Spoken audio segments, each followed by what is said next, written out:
Elə bizim növbəti sujetimizin qəhrəmanının belə deyək də, o sənət incilərində olduğu kimi söhbət oyma sənəti üzrə uğurlar qazanan, illərdəki sevgi ilə çalışan Abdulbağı Abdullayevdən gedir. Onun həyat hekayəsi ilə bizi Orxan tanış edir.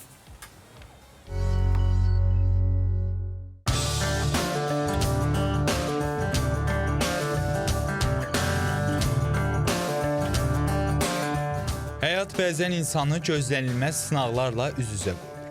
Abdulbağı Abdullayev də belə bir sınaqla qarşılaşır.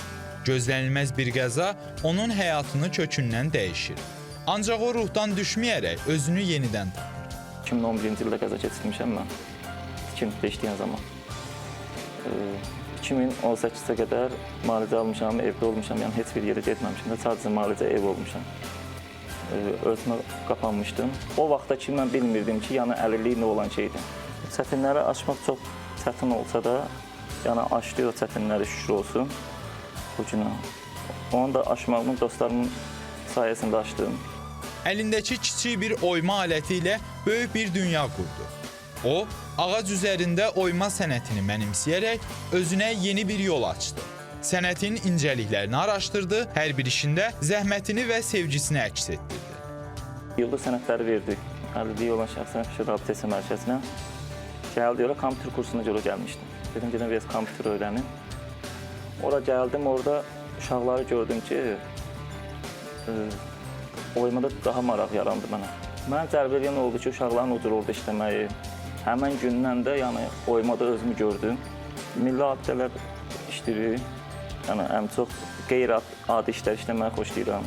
Onun hər bir əsəri bir hekayə danışır. Həm sənətin gözəlliyini, həm də insan əzminin gücünü. O, sübut etdi ki, istək və iradə olduqda heç bir maneə insanı dayandıra bilməz. Dost üzvə bir ildir gəlmişəm Qobuna. Düz bir ildir buradayam. Bu peşəni daha mükəmməl öyrənməkdən sonra mükəmməl öyrənim. Müəllimim çox sağ olsun, çox şey öyrədir mənə burada bu sənətdə. Yəni bilmədiyimiz şeylər çox var. Naxışlar var idi, naxışları öyrədib. Bu günə qədər bir çox sərgilərdə uğurla iştirak edən Abdulbağı gələcəklə bağlı olan arzusunu da bizimlə bölüşdü.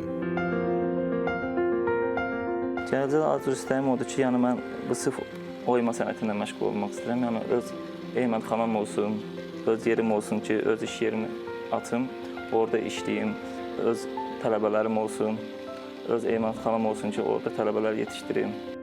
Abdulbağı Abdullayev, həyatın çətinliklərini sənətə çevirən insan. O, yalnız özünü deyil, başqalarını da ruhlandırır. Bu, əsl uğur hekayəsi, iradənin və əzmkarlığın nümunəsidir.